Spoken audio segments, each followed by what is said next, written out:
اس میں کوئی اشکال نہیں ہے، نہ اختلاف ہے.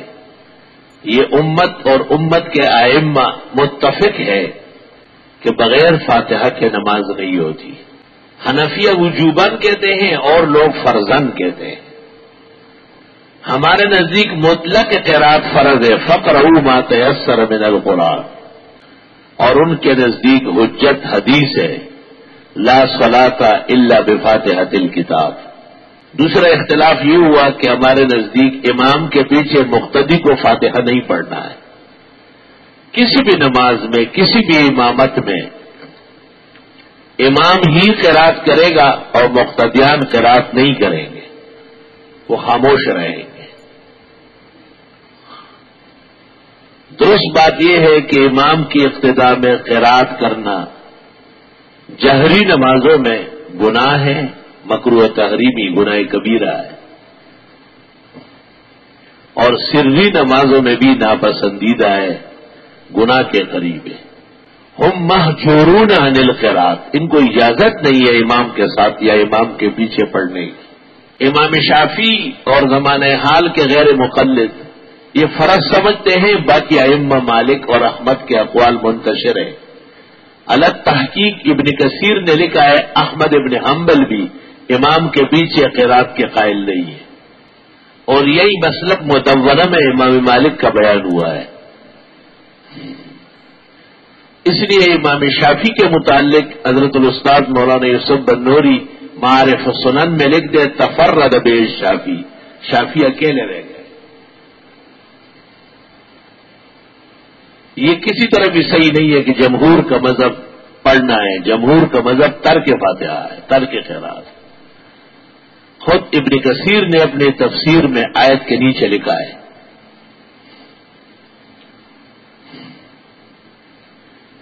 اس وقت یہ بحث تو نہیں ہو سکتی، صرف اشارہ ہو سکتا ہے، اور وہ یہ کہ اس میں 3 حدیثیں زیر بحث رہتی ہے.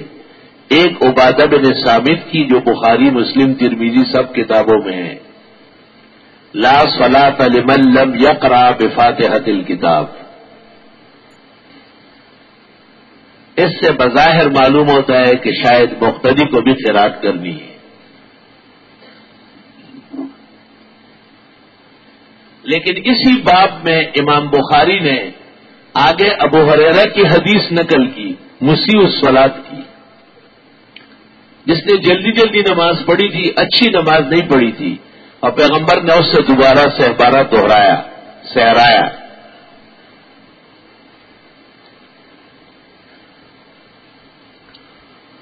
اس میں ہے کہ ثم اقرأ ما تیسر معک من القرآن، پھر جو آسان ہو وہ پڑھو، فاتحہ کا ذکر نہیں ہے. اس لیے کہتے ہیں کہ عبادہ بن صامت کی حدیث مقتدی کے حق میں صریح نہیں ہے. صحیح تو ہے، صریح نہیں،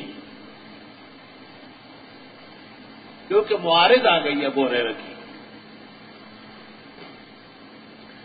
امام ترمذی رحمۃ اللہ علیہ نے بھی فاتحہ اور عدم قرات للمقتدی دونوں بحث کی، اور اخیر میں جابر ابن عبداللہ کی حدیث پیش کی، لا صلاۃ لمن لم یقرأ بفاتحۃ الکتاب الا ان یکون وراء الامام. امام ترمذی نے اسی پر ختم کیا کہ جن احادیث سے قرات کا ضروری ہونا معلوم ہوتا ہے یہ مقتدی کے لیے نہیں ہے، کیونکہ یہ صحابی رسول جلیل القدر، اور وہ کہتے الا ان یکون وراء الامام. درست بات یہ ہے کہ یہ صحابی نہیں کہتے، یہ حدیث کا حصہ ہے، مرفوع ہے، متصل و مسند ہے.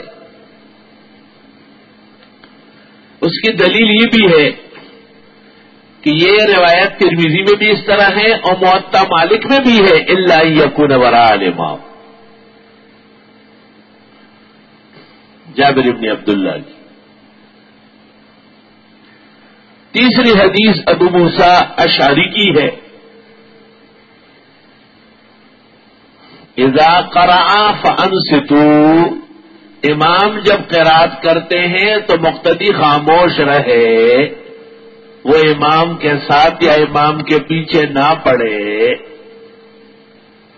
حرمین شریفین میں امام جب کہتا ہے الحمدللہ رب العالمین تو پیچھے پھر الرحمن الرحیم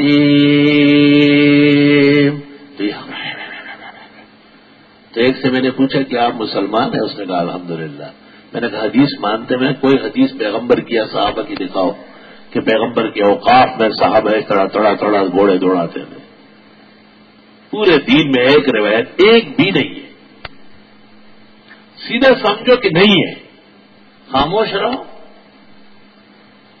ابو موسیٰ اشعری کی یہ روایت صحیح ابن خزیمہ، مسند ابی عوانہ اور صحیح مسلم میں موجود ہے۔ اذا قرأ فانصتوا، جب امام پڑھ رہا ہو تو مقتدی نہ پڑھے، خاموش رہے۔ اور یہ قرآن کے مطابق ہے اذا قرئ علیہم القرآن فاستمعوا له وانصتوا۔ جب قرآن شریف پڑھا جاتا ہو تو پیچھے لوگ خاموش رہے اور سننے کی کوشش کریں۔ محقق ابن الحمام نے لکھا ہے نمازیں دو قسم کی ہے، ایک سننے میں آنے والی جیسے جہری تو سننے کی کوشش کرے، اور کچھ ایسی ہے جو خاموش رہتی ہے جیسے ظہر اثر، یہ بھی خاموش رہے۔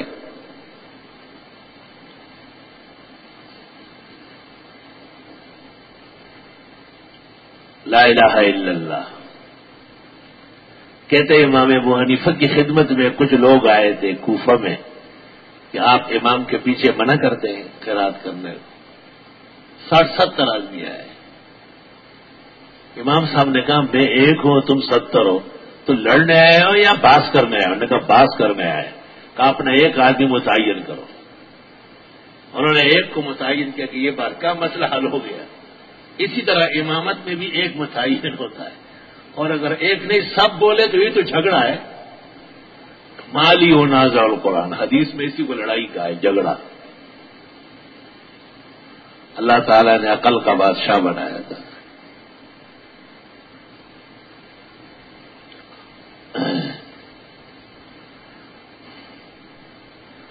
امام الاولیاء عبد الوہاب الشعرانی اپنی کتاب المیزان جلد اول صفحہ 114 پر لکھتے ہیں صلاۃ الحنفیہ صلاۃ الکاملین، لأن الكامل يستطيع أن يتوقف ويستمع وينصت۔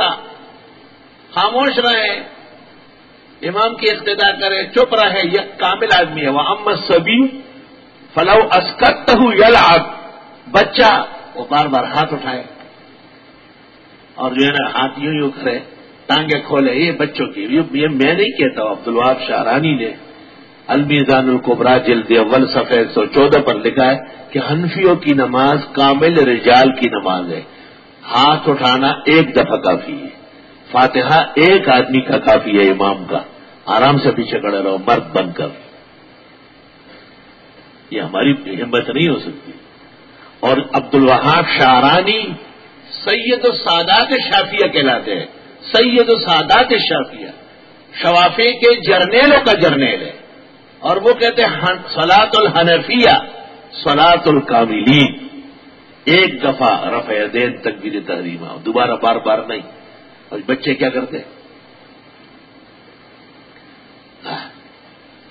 وہ کہتے ہیں کہ اصل میں انسان کی دو حالتیں ہیں، کبھی عمر کم ہوتی ہے عقل بہت ہوتی ہے، کبھی عمر بہت زیادہ ہوتی ہے عقل نہیں پوری ہوتی۔ تو فرمایا جو بے عقل ہے ان کو کہا گیا کہ تم امام کے پیچھے پڑے رہو اور بار بار ہاتھ اٹھاؤ تاکہ کوئی اور کام نہ کرے نا۔ اور جو کامل و اکمل تھے پھر فرماتے ابو حنیفہ سے اکمل کون امام ہوگا؟ سبحان اللہ۔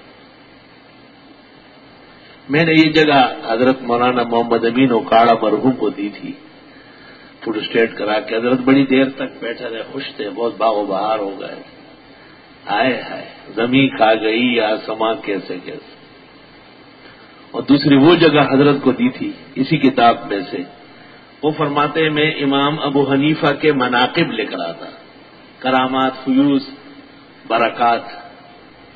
تو ایک آدمی میرے پاس آیا، مجھے کہا انت تکتب لهذا الامام هؤلاء المناقب وكان الرازي يقول فيه كذا والغزالی یقول فیہ کذا.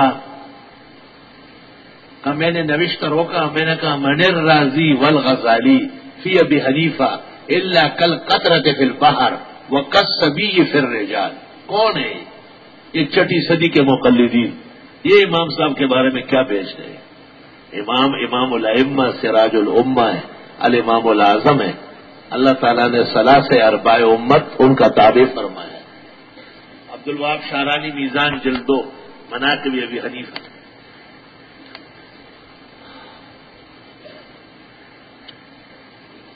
اللہ اکبر و کبیرہ. بہرحال ہمارا چچا تلا مسلک یہ ہے کہ امام کی اقتداء میں مقتدی کسی قسم کی کوئی قرات نہ کرے.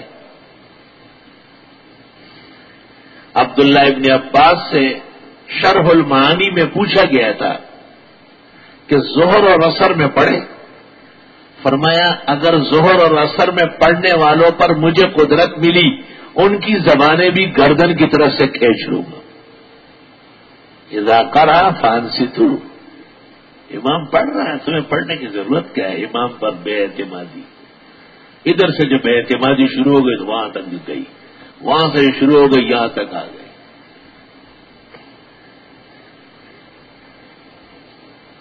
تفصیلات کے لیے امام الاثر مولانا انور شاہ کی کتابیں فصل الخطاب، استاد مکرم حضرت بن نوری کی فصل الختام فی عدم جواز القراءۃ للماموم خلف الامام، اور محقق الاثر امام ہؤلاء الدیور والآثار مرشدنا الشیخ مولانا سرفراز خان صفدر رحمہ اللہ تعالی کی کتاب احسن الکلام، جو بہت بڑی کتاب ہے اور اس جیسی کتاب موجودہ امت کے پاس موجود نہیں ہے. بہت تفصیلی کتاب ہے، زندگی بھر اس پر لکھتے رہے.